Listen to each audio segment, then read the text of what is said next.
আমি অমিত আছি তোমাদের সঙ্গে, আর তোমরা শুনছো ভৌতিক কথা। কিছু অনুভূতি এমন যা তোমাদেরও হতে পারে। ঘটনা স্ক্রিপ্টিংয়ে রয়েছে নেহা। Welcome back. কেমন আছো বন্ধুরা? প্রত্যেকে ভালো আছো নিশ্চয়ই। আর শুনতে চলে এসেছো তোমাদের পছন্দের পরিবার ভৌতিক কথা। আজকে তোমরা শুনবে 3টি ঘটনা, এবং এই 3টি ঘটনায় তোমাদের দারুণ লাগতে চলেছে। তার মধ্যে একটি ঘটনা আছে যে ঘটনাটা শুনে তোমাদের পিলে চমকে যাবে, যাকে বলে এতটা ভয়ঙ্কর। আমি ছোট্ট করে বলছি। একটা মরা বাড়ি, সেখানে একটা ঘরে সবাই বসে আছে লাশটাকে ঘিরে। একজনের জল পিপাসা পেয়েছে, সে গেছে রান্নাঘরে জল খেতে। সেখানে গিয়ে সে এমন এক দৃশ্য দেখে, যে দৃশ্যটা দেখার পর সে তার পায়ের তলা থেকে মাটি সরে যায়। সে দেখছে সেই রান্নাঘরে বসে থেকে একজন গোগ্রাসে ভাত খাচ্ছে। সে জীবনেও খায়নি এইরকম একটা বিষয়। আর ভাতটা কে খাচ্ছে জানো? ঠিকই ভেবেছ, যে লাশ হয়ে শুয়ে আছে ওই ঘরে, যে মারা গেছে, সে সেই ভাতগুলো তুলে খাচ্ছে। এমন একটা দৃশ্য দেখে ভয় লাগবে? লাগবে তো ভয়, নাকি? ঠিক ধরেছ, ভয় লাগতে বাধ্য। ঠিক এইরকমই একটা ঘটনা ঘটেছিল আমাদেরই একজন সাবস্ক্রাইবারের সঙ্গে, বা আমাদের পরিবারের একজন সদস্যের সঙ্গে। ভয় এমন একটা জিনিস মানুষকে পাগল করে দেয়। যার সঙ্গে এমন ঘটনা ঘটে সেই একমাত্র বোঝে যে কি হচ্ছে বিষয়টা। যাই হোক, এই নিয়ে আর বেশি কথা বাড়াবো না। আজকের এপিসোডটা এমনিতেই তো জমজমাট হতে চলেছে। তো আর একটা কথা আমি জাস্ট বলে নিতে চাই। তোমরা জানো আমাদের মোটামুটি 1 লক্ষ সাবস্ক্রাইবার বা 1 লক্ষ পরিবার কমপ্লিট হওয়ার দিকে। অনেকেই আছো যারা ঘটনা শোনো কিন্তু এখনও এই পরিবারে যুক্ত হওনি। তারা প্লিজ সাবস্ক্রাইব করে এই পরিবারে যুক্ত হয়ে যাও। চলো আর কথা বাড়াচ্ছি না, এবার আমরা শুরু করে দেব আজকের প্রথম ঘটনা। হ্যালো অমিতদা, আমি সুকমল। আমি জানি না এই ঘটনাটা আপনার চ্যানেলের জন্য ঠিক হবে কি না, কিন্তু আজও আমি যখন ওই রাতটার কথা ভাবি তখন শরীর ঠান্ডা হয়ে যায়।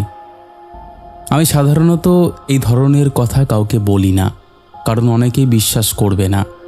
কিন্তু যেহেতু আপনি বাস্তব অভিজ্ঞতার গল্প শোনান, তাই সাহস করে লিখছি। ঘটনাটা প্রায় 5 বছর আগের। তখন আমি একটি প্রাইভেট হাসপাতালে নাইট ডিউটিতে কাজ করতাম। কাজটা ছিল মূলত অ্যাম্বুলেন্সের সাথে থাকা, রোগী ট্রান্সফার করা, কখনো মৃতদেহ বাড়ি পৌঁছে দেওয়া। আমাদের এলাকাটা একটু দূরে হওয়ায় সবসময় সববাহী গাড়ি পাওয়া যেত না, তাই প্রায়ই অ্যাম্বুলেন্সে লাশ নিয়ে যেতে হতো।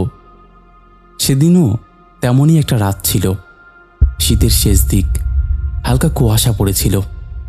রাত তখন প্রায় 1টা পেরিয়ে গেছে। হঠাৎ আমাদের সুপারভাইজার স্যার এসে বললেন একটা বডি রিলিজ হয়েছে। পরিবার বলেছে এখনই নিয়ে যেতে হবে, কারণ সকালে নাকি কিছু তাদের ধর্মীয় কাজ আছে। লোকেশনটা ছিল শহর থেকে মোটামুটি 25 কিলোমিটার দূরে একটা গ্রাম। রাস্তাটা খুব একটা ভালো নয়, মাঝখানে জঙ্গলও পড়ে। আমি আর ড্রাইভার মিলনদা মিলে বেরিয়ে পড়লাম। বডিটা ছিল একজন মধ্যবয়স্ক লোকের, নাকি হার্ট অ্যাটাক করে মারা গিয়েছিল। পরিবারের 2জন লোকও সঙ্গে উঠল, একজন ছেলে আর একজন আত্মীয়। শুরুতে সব কিছুই স্বাভাবিক ছিল। অ্যাম্বুলেন্সের ভেতরে সেই চেনা গন্ধ, ফরমালিনের মতন একটা চাপা গন্ধ, সঙ্গে কুয়াশার ঠান্ডা। আমি সামনের সিটে বসেছিলাম, পেছনে লাশ আর ওদের 2জন। মিলনদা ধীরে ধীরে গাড়ি চালাচ্ছিল, কারণ রাস্তা ফাঁকা হলেও কুয়াশা ছিল ঘন। আমরা যখন শহর ছেড়ে একটু বাইরে এলাম, তখন ঘড়িতে দেখলাম 1:37 বাজে। আর ঠিক সেই সময়টাই মনে রেখেছি, কারণ ওই সময়েই প্রথম অস্বাভাবিক ব্যাপারটা ঘটে। হঠাৎ করেই অ্যাম্বুলেন্সের ভেতরের লাইটটা একবার টিম টিম করে নিভে আবার জ্বলে উঠল। আমি ভেবেছিলাম ব্যাটারির সমস্যা। মিলনদাকে বলতেই সে বলল, গাড়িতে কোনো সমস্যা নেই, নতুন সার্ভিস করানো হয়েছে। আমি বিষয়টা এড়িয়ে গেলাম, কিন্তু পেছন থেকে সেই ছেলেটা হালকা গলায় বলল, দাদা লাইটটা ঠিক আছে তো? আমি বললাম, হ্যাঁ হ্যাঁ, ও কিছু না। কিন্তু তার গলায় একটা অদ্ভুত কাঁপুনি ছিল। কয়েক মিনিট পর আবার সেই একই জিনিস হলো। এবার একটু বেশি সময়ের জন্য লাইটটা নিভে থাকলো, পুরো ভেতরটা অন্ধকার হয়ে গেল। তখনই আমি প্রথমবার একটা শব্দ শুনলাম, খুব চাপা, যেন কেউ কাপড় ঘষছে বা নড়াচড়া করছে। আমি ভাবলাম হয়তো রাস্তায় ঝাঁকুনিতে বডিটা একটু সরে গেছে, তাই পেছনে তাকালাম।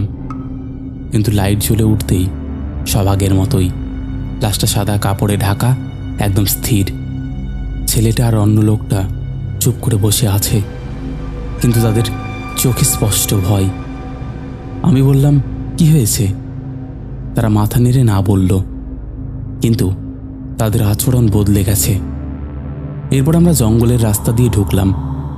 এই অংশটা আমি সবসময় অপছন্দ করতাম, কারণ এখানে মোবাইল নেটওয়ার্ক থাকে না, চারপাশে শুধু গাছ আর অন্ধকার।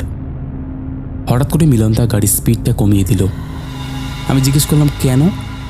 সে বলল, সামনে কুয়াশা বেশি। ঠিক তখনই আবার সেই শব্দটা এলো, এবার একটু পরিষ্কার, যেন কেউ ধীরে ধীরে নিঃশ্বাস নিচ্ছে। আমি ঠান্ডা হয়ে গেলাম, কারণ অ্যাম্বুলেন্সের পেছনে তো একটা মৃতদেহ ছাড়া আর কেউ নেই। আমি নিজেকে বোঝালাম, এটা হয়তো আমাদেরই কারোর শ্বাসের শব্দ। কিন্তু তারপর যা হলো সেটা আমি কোনোভাবেই ব্যাখ্যা করতে পারি না। পেছন থেকে হঠাৎ সেই ছেলেটা বলল, দাদা কাপড়টা নড়ছে। আমি প্রথমে ভেবেছিলাম সে হয়তো ভয়ে ভুল দেখছে, কিন্তু তার গলার এমন আতঙ্ক ছিল যে আমি আর বসে থাকতে পারলাম না। আমি উঠে পেছনে গেলাম, দেখলাম সাদা কাপড়টা সত্যিই একটু একটু করে ওঠানামা করছে, যেন ভেতর থেকে কেউ শ্বাস নিচ্ছে। আমার মাথা ঝিমঝিম করতে লাগলো। আমি হাত বাড়িয়ে কাপড়টা চেপে ধরলাম, আর ঠিক তখনই আমার হাতের নিচে আমি স্পষ্ট একটা নড়াচড়া অনুভব করলাম, যেন কেউ ভেতর থেকে হাত সরাতে চাইছে। আমি সাথে সাথে হাত সরিয়ে নিলাম। পেছনের দুজন তিনজন তখন প্রায় কান্নার মতো অবস্থায়। আমি সামনে ফিরে এসে মিলনদাকে বললাম, গাড়িটা থামাও। কিন্তু সে থামালো না, বরং বলল, এখন থামা যাবে না, এই রাস্তাটা ভালো না। আমি বুঝতে পারছিলাম সে নিজেও ভয় পেয়ে গেছে।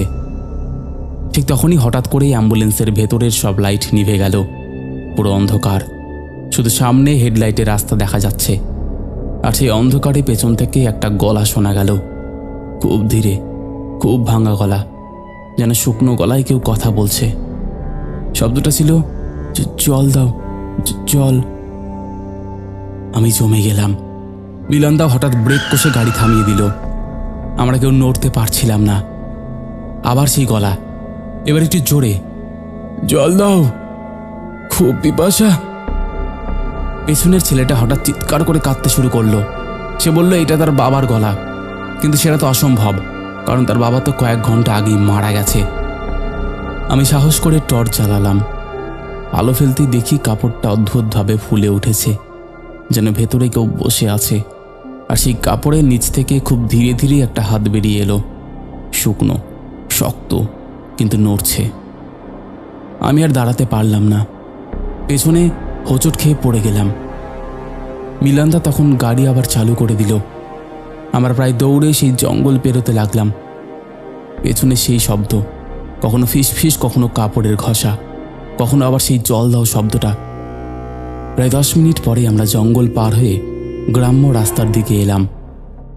হঠাৎ করেই সবকিছু থেমে গেল, শব্দও নেই, নড়াচড়াও নেই। আমি আবার পেছনে তাকালাম, সব আগের মতো, কাপড়টা সোজা, কোনো হাত নেই, যেন কিছুই ঘটেনি।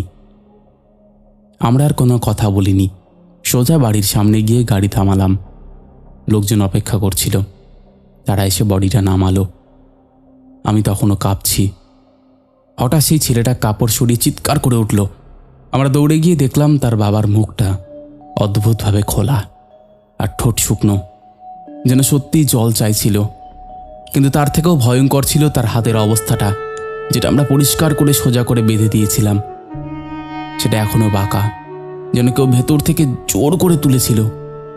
আমি আমি আর থাকতে পারিনি, সেখান থেকে সোজা হাসপাতালে ফিরে আসি। পরদিন সকালে যখন সব কিছু ঠান্ডা মাথায় ভাবছিলাম, তখন মনে হলো হয়তো আমরা সবাই ভয় পেয়ে ভুল দেখেছি। কিন্তু একটা জিনিস আজও আমাকে তাড়া করে বেড়ায়। সেদিন অ্যাম্বুলেন্সে আমরা যে জলের বোতলটা রেখেছিলাম, সেটা কি করে পুরো খালি হয়ে গিয়েছিল, অথচ আমরা কেউ সেটা ছুঁইনি। আর সেদিন থেকে আমি আর কখনো রাতের বেলা লাশ নিয়ে যেতে রাজি হইনি। এখনও মাঝরাতে ঘুম ভেঙে গেলে মনে হয় কেউ খুব ধীরে ধীরে বলছে জল দাও, যদি এটা আমার মনের ভ্রম আমি জানি। আর সেই রাত 1:37 কথা, সত্যি কথা বলতে আমি যতদিন হয়তো বেঁচে থাকবো ততদিন হয়তো আমার মনে থাকবে।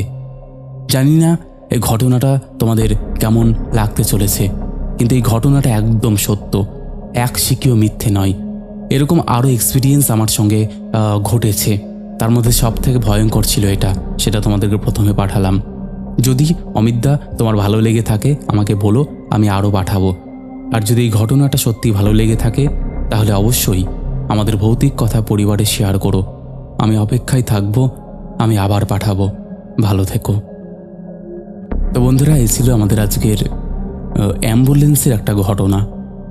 অ্যাম্বুলেন্সে করে সচরাচর লাশ নিয়ে আসা হয় না, লাশ নিয়ে আসা হয় ওই লাশবাহী গাড়িগুলো হয় যে সেগুলো। কিন্তু এক্সেপশনাল কেসে লাশ নিয়ে আসা হয়।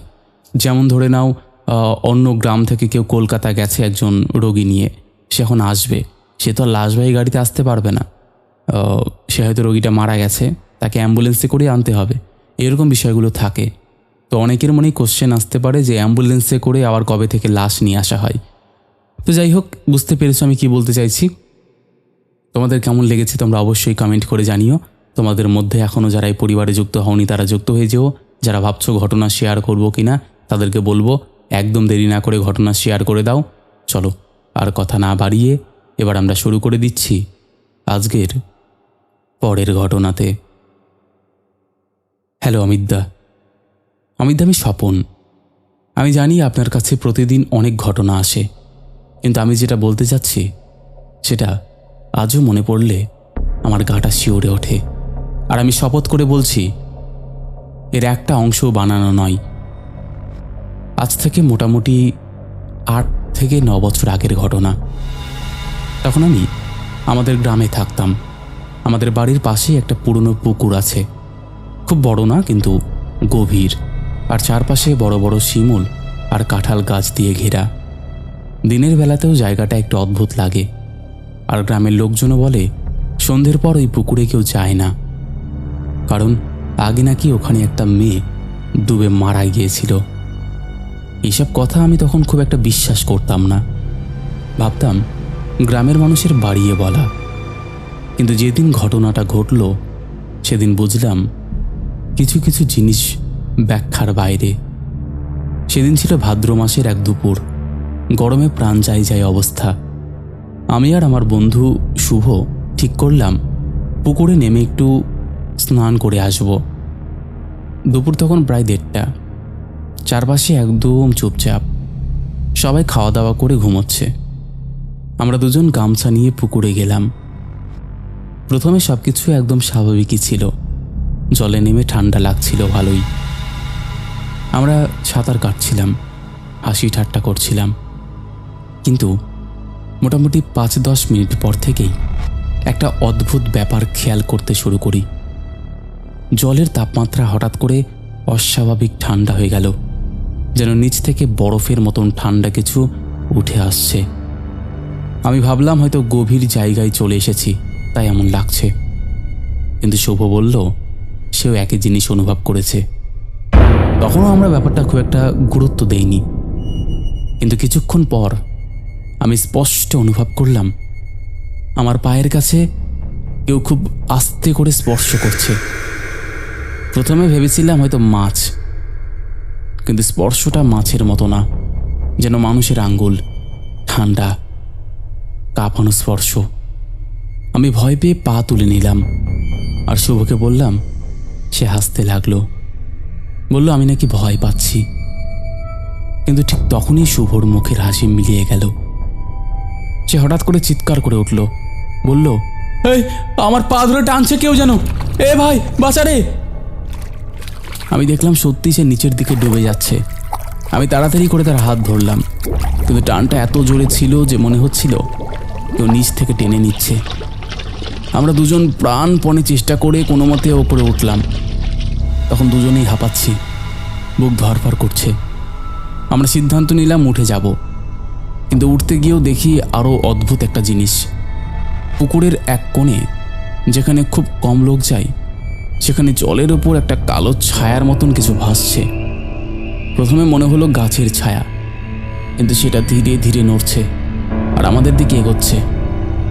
শুভ তখন প্রায় কাঁদতে শুরু করেছে। আমি তাকে বললাম দ্রুত পায়ে উঠতে। আমরা সাঁতরে পাড়ের দিকে যেতে লাগলাম, কিন্তু যত এগোচ্ছি মনে হচ্ছে পাড়টা যেন দূরে সরে যাচ্ছে, যেন আমরা একই জায়গায় আটকে আছি। তখনই আমার কানে খুব আস্তে একটা মেয়ের কণ্ঠস্বর ভেসে এলো, খুব কাছে, কিন্তু চারপাশে কেউ নেই। সে বলছে, এত তাড়াতাড়ি চলে যাচ্ছিস কেন, একটু থাক না। সেই আওয়াজটা এত ঠান্ডার এত ফাঁপা যে আমার শরীর অবশ হয়ে যাচ্ছিল। আমি চারপাশে তাকালাম, কিছুই নেই, কিন্তু আওয়াজটা যেন আমার কানের ভেতর থেকেই আসছে। শুভ তখন সম্পূর্ণ আতঙ্কিত। সে বলল সেও একই আওয়াজ শুনেছে। আমরা মরিয়া হয়ে সাঁতার কাটতে লাগলাম। হঠাৎ করে শুভ আবার থেমে গেল। আমি তাকিয়ে দেখি তার চোখ কেমন ফাঁকা হয়ে গেছে, মুখে কোনো অভিব্যক্তি নেই। সে ধীরে ধীরে পেছনের দিকে ঘুরছে, সেই কালো ছায়ার দিকে। আমি চিৎকার করে তাকে ডাকলাম, কিন্তু সে কোনো উত্তর দিল না, যেন আমাকে শুনতেই পাচ্ছে না। সে ধীরে ধীরে সেই ছায়ার দিকে এগোতে লাগলো। আমি তার হাত ধরে টানলাম, কিন্তু সে অস্বাভাবিক শক্তি দিয়ে আমাকে সরিয়ে দিল। তার চোখ তখন পুরো সাদা হয়ে গেছে, ঠোঁট কাঁপছে, আর সে খুব আস্তে আস্তে বলছে, ওই দিকে যেতে হবে, ও ডাকছে। আমি বুঝতে পারছিলাম না কি করব। তখন আমি শেষ চেষ্টা হিসেবে জোরে একটা থাপ্পড় মারলাম ওকে। সে হঠাৎই চমকে উঠল, যেন ঘোর থেকে বেরিয়ে এলো। আর ঠিক তখনই দুজনেই দেখলাম সেই ছায়াটা জলের ওপরে উঠে দাঁড়ালো, যেন একটা মানুষের আকার নিচ্ছে, কিন্তু পুরোটা পরিষ্কার না, শুধু একটা আবছা অবয়ব, লম্বা চুলের মতন কিছু ঝুলছে, আর সেটা আমাদের দিকেই তাকিয়ে আছে।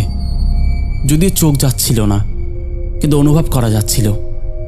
সেই মুহূর্তে আমরা আর কিচ্ছু ভাবিনি, প্রাণপণে সাঁতরে পাড়ে উঠে পড়লাম। পাড়ে উঠে দৌড়ে বাড়ির দিকে চলে এলাম। বাড়ি এসে দেখি শুভর শরীর কাঁপছে, জ্বরের মতন অবস্থা, আর সে বারবার বলছে ও আমাকে ডাকছিল, ও বলছিল আমি ওর সাথেই থাকি। আমরা বিষয়টা বাড়িতে বললাম। প্রথমে কেউ বিশ্বাস করেনি, কিন্তু শুভর অবস্থা খারাপ হতে থাকলো। রাতে তার জ্বর 100 ছাড়িয়ে গেল, আর সে ঘুমের মধ্যে অদ্ভুত অদ্ভুত কথা বলতে লাগলো, এমন ভাষা যা আমরা বুঝতে পারছিলাম না। কখনো হাসছে, কখনো কাঁদছে, আর মাঝে মাঝে খুব কর্কশ গলায় বলছে, আমাকে কেন ছেড়ে এলি, আমি তোকে ছাড়বো না। তখন বাড়ির বড়রা ভয় পেয়ে গেল। গ্রামের এক বুড়ো কাকুকে ডাকা হলো, যিনি এসব ব্যাপার বোঝেন। তিনি এসে শুভকে দেখে বললেন, এটা সাধারণ অসুখ না, ওকে ধরেছে। তিনি কিছু মন্ত্র পড়লেন, গায়ে জল ছিটালেন, আর একটা জিনিস করলেন যেটা আজও ভুলতে পারিনি। তিনি শুভর কানের কাছে গিয়ে খুব জোরে বললেন, যেখান থেকে এসেছিস সেখানে ফিরে যা। তখন শুভ হঠাৎ করে একদম অন্য গলায় চিৎকার করে উঠল, একটা মেয়ের কণ্ঠস্বর, কাঁদছে আর বলছে, আমি একা, আমাকে যেতে বলো না। সেই আওয়াজটা এত ভয়ঙ্কর ছিল যে আমাদের শরীর ঠান্ডা হয়ে গিয়েছিল। প্রায় 1 ঘন্টা ধরে এভাবে চলল। শেষে শুভ অজ্ঞান হয়ে গেল, আর ধীরে ধীরে তার জ্বর কমতে শুরু করলো। পরের দিন সে কিছুই মনে করতে পারছিল না, শুধু বলল সে জলে নামার পর একটা ঠান্ডা হাত তার পা ধরেছিল। তারপর আর কিছু মনে নেই।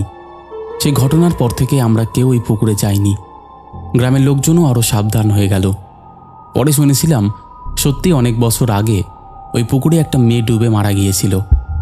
সে নাকি প্রায় দুপুরবেলা কাউকে না কাউকে ডাকতো, কিন্তু আগে কখনো কেউ এতটা কাছ থেকে দেখেনি বা এমন অভিজ্ঞতা হয়নি। অমিতদা, আমি জানি এই ঘটনাটা শুনে অনেকেই ভাবতে পারে এটা কল্পনা, কিন্তু আমি নিজে যা দেখেছি, যা অনুভব করেছি, সেটা কোনোভাবেই বানানো না। এই ঘটনা আমার জীবনটাকেই বলতে পারো একদম বদলে দিয়েছিল মিন্স আমি যেগুলো বিশ্বাস করতাম না, তারপর থেকে আমি এগুলোকে বিশ্বাস করতে বাধ্য হই। যাই হোক, কেমন লেগেছে অমিতদা তুমি আমাকে বলো। যদি ঘটনাটা নাও শোনাও তাও কোনো দুঃখ নেই, কিন্তু তুমি পড়েছো এটা আমাকে জানিও। যদি পড়ে থাকো তাহলেই আমার হবে। যাই হোক, ভালো লাগলে শুনিও দাদা। হ্যাঁ, দারুণ লেগেছে। এমন ঘটনা শুনলে আমাদের ভয় লাগবে, এমন ঘটনা শুনলে আমরা আতঙ্কিত হব, এইরকম একটা বিষয়। এমন ঘটনা খুব কম আসে। এসব ঘটনা শুনতে খুব ভালো লাগে আমার, বা পড়তেও ভালো লাগে। যাই হোক, এই ছিল ঘটনা। আশা করছি তোমাদের সকলের ভালো লাগবে বন্ধুরা। আর একটা কথা, তোমরা অবশ্যই লাইক কমেন্ট শেয়ার করে দিয়েছো নিশ্চয়ই। আর একটা কথা না বললেই না, ভৌতিক কথা কোনো রকম অন্ধবিশ্বাস, কোনো রকম কুসংস্কার বা কোনো রকম নেগেটিভিটিকে প্রশ্রয় দেয় না। ভৌতিক কথার কাজ শুধুমাত্র মানুষের জীবনে ঘটে যাওয়া ঘটনা সকলের সামনে তুলে ধরা, নচেত আর কোনো উদ্দেশ্য নেই। তাই যারা বিশ্বাস করছো না তারা এগুলোকে এন্টারটেইন হিসেবেই নিয়ে নাও। চলো এবার আমরা শুরু করে দেই পরের ঘটনা। হ্যালো অমিতদা, আমি সুমিত বলছি। আজ যে ঘটনাটা আমি তোমাকে বলতে বসেছি, সেটা সত্যি কথা বলতে আমি ভেবেছিলাম তোমাকে বলবো না, কারণ এই ঘটনাটা আমি নিজেই বিশ্বাস করতে পারিনি বলতে পারো। তাও তোমাকে পাঠিয়ে দিলাম, যদি তোমার মনে হয় তুমি পড়ে শোনাবে তাহলে অবশ্যই শুনিও। তবে আমি আবারও বলছি, এই ঘটনাটা শুনলে মানুষ বিশ্বাস করবে না। আর আমি নিজেও মাঝে মাঝে ভাবি, সেদিন আমি যা দেখেছিলাম সেটা সত্যি ছিল কি নাকি শোকের চাপে আমার মাথা ঠিক কাজ করছিল না। কিন্তু একটা জিনিস আমি নিশ্চিত করে বলতে পারি, আমি যা দেখেছিলাম সেটা স্বপ্ন ছিল না। আর যদি সেটা স্বপ্ন না হয়, তাহলে আজও আমাদের বাড়ির সেই রাতটা ভাবলেই আমার বুকটা কখন ঠান্ডা হয়ে যায়। ঘটনাটা প্রায় 8 বছর আগের। তখন আমি ক্লাস 12-এ পড়ি। আমাদের বাড়ি গ্রামে, খুব সাধারণ একটা পরিবার। বাবা, মা, আমি আর আমার দিদাই আমাদের সংসারের সবচেয়ে বয়স্ক মানুষ ছিল। আর আমার সঙ্গে তার সম্পর্কটা একটু অন্যরকম ছিল। ছোটবেলা থেকে আমি দিদার সঙ্গেই বেশি সময় কাটিয়েছি। রাতে গল্প শুনে ঘুমানো, বিকেলে উঠোনে বসে চা খাওয়া, সব কিছুতেই দিদা ছিল আমার সঙ্গী। তাই যখন দিদা হঠাৎ করে অসুস্থ হয়ে পড়ল, তখন থেকেই আমার ভেতরটা কেমন একটা অস্থির হয়ে উঠেছিল। প্রথমে সাধারণ জ্বর মনে হয়েছিল, কিন্তু 3 দিনের মধ্যে অবস্থাটা এমন হয়ে গেল যে ডাক্তার এসে বলল আর বেশি কিছু করার নেই, বয়স হয়ে গেছে, শরীর আর নড়তে পারছে না। এই কথাটা শোনার পর থেকেই বাড়ির পরিবেশটা বদলে গেল। মা প্রায় সারাক্ষণ কাঁদছে, বাবা চুপচাপ বসে থাকে, আর আমি দিদার ঘরের পাশে বসে থাকতাম।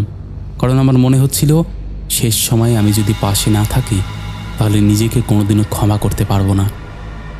সেদিন দুপুরে প্রায় 12টার সময় দিদা শেষ নিঃশ্বাস ত্যাগ করে। আমি তখন হাতটা ধরেই ছিলাম, আর ঠিক সেই সময়ই ওই হাতটা শক্ত করে ঠান্ডা হয়ে গেল। একটা অদ্ভুত শূন্যতা যেন পুরো ঘরটাকে ভরে দিল। আমি কিছু বুঝে ওঠার আগেই মা চিৎকার করে কেঁদে উঠল। তারপর ধীরে ধীরে পাড়া প্রতিবেশীরা আসতে শুরু করলো। বাড়ি ভরে গেল লোকজনের কান্নায়। কেউ দিদার মাথায় হাত বুলিয়ে দিচ্ছে, কেউ মাকে সান্ত্বনা দিচ্ছে, কেউ আবার শ্মশানের প্রস্তুতির কথা বলছে। দিদার দেহটা আমার ঘরের মাঝখানে একটা চাটাইয়ের ওপর শুইয়ে রেখেছিলাম, সাদা কাপড়ে ঢেকে। মাথার কাছে একটা প্রদীপ জ্বলছিল, আর পাশে তুলসী পাতা আর গঙ্গা জল রাখা ছিল। সব কিছুই খুব স্বাভাবিকভাবেই চলছিল, যেমনটা একটা মৃত্যুর পর হয়। কিন্তু সমস্যাটা শুরু হয় প্রায় বিকেল 5টার সময়। তখন বাড়ির ভেতরটা একটু শান্ত হয়ে এসেছে, লোকজন কমে গেছে, শুধু কাছের আত্মীয়রা আছে। আমি তখন উঠোনে বসেছিলাম, মাথাটা কেমন ঝিমঝিম করছিল। ঠিক সেই সময় হঠাৎ রান্নাঘরের দিক থেকে একটা আওয়াজ এলো, যেন কেউ থালা বাসন নাড়ছে। আমি প্রথমে ভাবলাম হয়তো মা বাবা পিসিরা কেউ রান্নাঘরে গেছে, কিন্তু তারপরই মনে পড়ল আজ তো বাড়িতে কেউ রান্না করছে না, সবাই তো এখানে বসে আছে। আমি একটু খেয়াল করে শুনতে লাগলাম।